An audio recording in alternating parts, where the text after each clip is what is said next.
Assalamualaikum warahmatullahi wabarakatuh.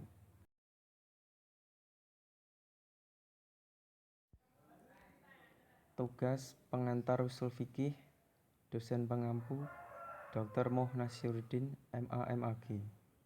Saya Chandra Dwi Pangestu dengan NIM 202111232 dari kelas S2G. Membuat PPT dengan judul atau tema Haul Sahabi.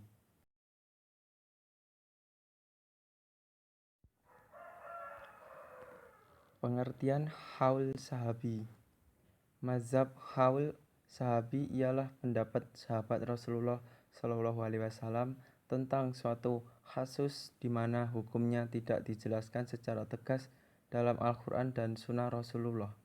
Sedangkan yang dimaksud dengan sahabat Rasulullah seperti dikemukakan oleh Muhammad Ajaj Al-Khatib, ahli hadis kebangsaan Syria, dalam karyanya Usul Al-Hadis mengatakan bahwa yang dimaksud dengan sahabat adalah setiap orang muslim yang hidup bergaul dengan Rasulullah dalam waktu yang cukup lama serta menimba ilmu dari Rasulullah, seperti Umar bin Khattab, Abdullah bin Mas'ud, Zaid bin Sabit, Abdullah bin Umar bin Khattab, Aisyah, dan Ali bin Abi Thalib. Mereka ini adalah di antara para sahabat yang banyak berfatwa tentang hukum Islam.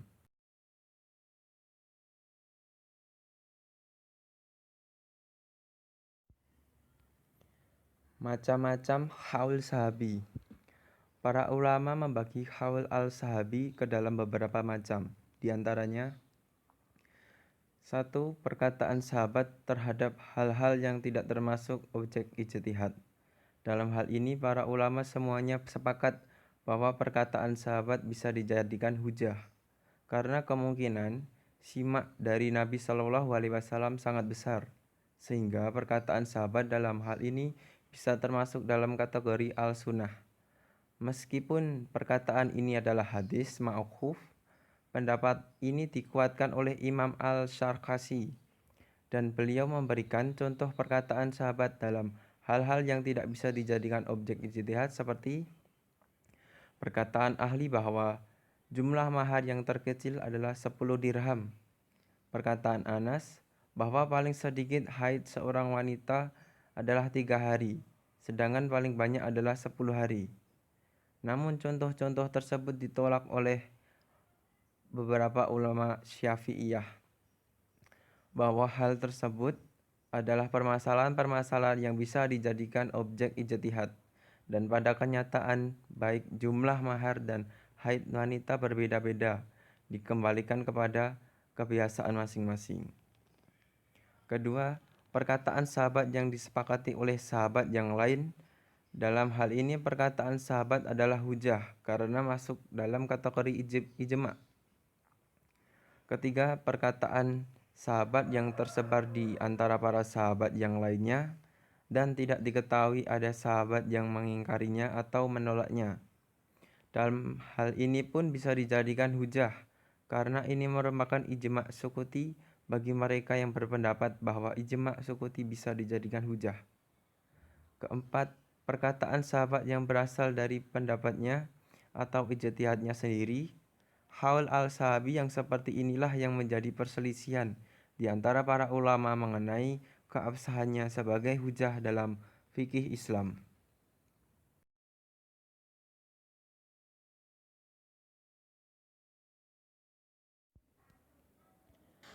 Adapun Dr. Muhammad Sulaiman Abdullah Al-Syagar menambahkan beberapa poin mengenai macam-macam haul al-sahabi ini. Di antaranya, 1. Perkataan Khulafaur Rasyidin dalam sebuah permasalahan. Dalam hal ini para ulama sepakat untuk menjadikannya hujah. Sebagaimana diterangkan dalam sebuah hadis, hendaklah kalian mengikuti sunnahku dan sunnah para Khulafaur Rasyidin setelahku. Kemudian yang kedua, perkataan seorang sahabat yang berlandaskan pemikirannya dan ditentang oleh sahabat yang lainnya. Dalam hal ini, sebagian ulama berpendapat bahwa perkataan sahabat ini tidak bisa dijadikan hujah Akan tetapi, sebagian ulama lainnya dari kalangan usuliyin dan fuqaha mengharuskan untuk mengambil perkataan satu sahabat.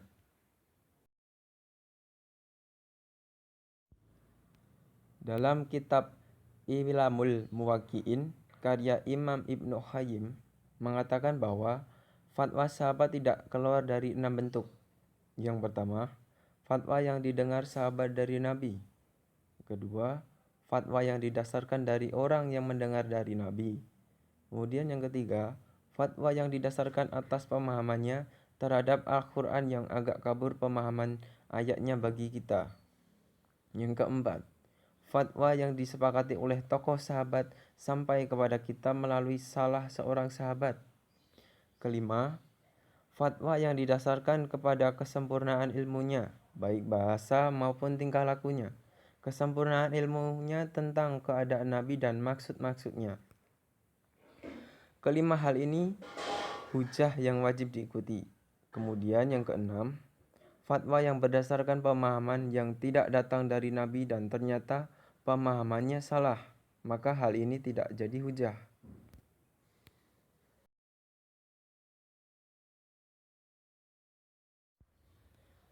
Kehujahan haul sahabi. Yang pertama-tama, satu pendapat mengatakan bahwa mazhab sahabat atau haulus sahabi dapat menjadi hujah. Pendapat ini berasal dari Imam Maliki, Abu Bakar Ar-Razi, Abu Sa'id, sahabat Imam Abu Hanifah, begitu juga Imam Syafi'i dalam mazhab khadimnya. Termasuk juga Imam Ahmad bin Hanbal dalam satu riwayat. Kemudian yang kedua, satu pendapat mengatakan bahwa mazhab sahabat atau qaul sahabi secara mutlak tidak dapat menjadi hujah atau dasar hukum.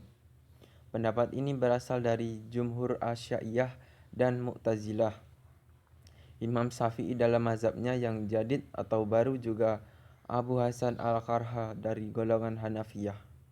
Kemudian yang ketiga, ulama Hanafiyah. Imam Malik, Khaul Khadim, Imam Syafi'i dan pendapat terkuat dari Imam Ahmad bin Hanbal menyatakan bahwa pendapat sahabat itu menjadi hujah dan apabila pendapat sahabat bertentangan dengan qiyas, maka pendapat sahabat didahulukan.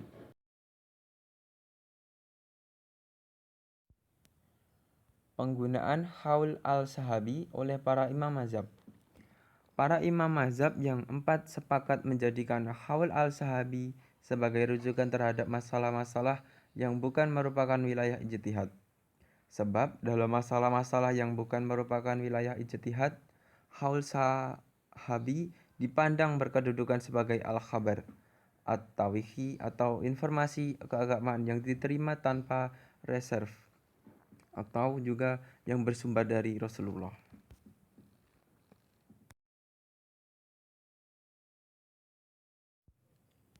Inilah pendapat di antara para imam. Yang pertama, Imam Abu Hanifah. Adapun sumber hukum ijtihad yang pokok, yaitu apabila tidak terdapat dalam Al-Quran, ia merujuk pada sunnah Rasul dan asar yang sahih, yang diriwayatkan oleh orang-orang yang sihoh. Dan bila tidak mendapatkan pada keduanya, maka ia akan merujuk pada haul sahabat. Dan apabila sahabat ikhtilaf, maka ia akan mengambil pendapat dari sahabat manapun yang ia kendaki. Dalam hal ini, Abu Hanifah telah berkata, jika kami tidak menjumpai dasar-dasar hukum dari Al-Quran dan hadis, maka kami mempergunakan fatwa-fatwa sahabat. Pendapat para sahabat tersebut ada yang diambil, ada pula yang kami tinggalkan. Akan tetapi kami tidak akan beralih dari pendapat mereka kepada selain mereka. Kemudian pendapat imam kedua yaitu dari Imam Syafi'i. Diriwayatkan oleh Ar-Rabi bahwa Imam Syafi'i berkata dalam kitab Al-Risalahnya sebagai berikut. Suatu ketika kami menjumpai para ulama mengambil pendapat seorang sahabat, sementara pada waktu yang lain mereka meninggalkannya. Mereka berselisih terhadap sebagian pendapat yang diambil dari para sahabat. Kemudian seorang teman diskusinya bertanya, bagaimanakah sikap Anda terhadap hal ini? Dia menjawab, Jika kami tidak menemukan dasar-dasar hukum dari Al-Quran dan Sunnah ataupun ijma' dan sesamanya, maka kami mengikuti pendapat salah seorang sahabat. Dan kemudian pendapat dari imam yang ketiga, yaitu Imam Ahmad bin Hambali. Imam Ahmad bin Hambali menggunakan metode al-hadis dan beristidbat, atau adapun sumber hukum yang dijadikan sebagai landasan, yaitu Al-Quran, Sunnah, Qaul Sahabi yang tidak bertentangan, hadis mursal, hadis dhaif, qiyas dan Sajj al-Zar'i. Imam Hambal mengutamakan hadis mursal atau hadis dhaif daripada qiyas, sebab beliau tidak akan menggunakan qiyas kecuali dalam keadaan sahabat terpaksa. Demikian juga halnya dengan qaul sahabi, beliau tidak menyukai fatwa bila tanpa didasarkan pada atsar. Sekian dan terima kasih. Wassalamualaikum warahmatullahi wabarakatuh.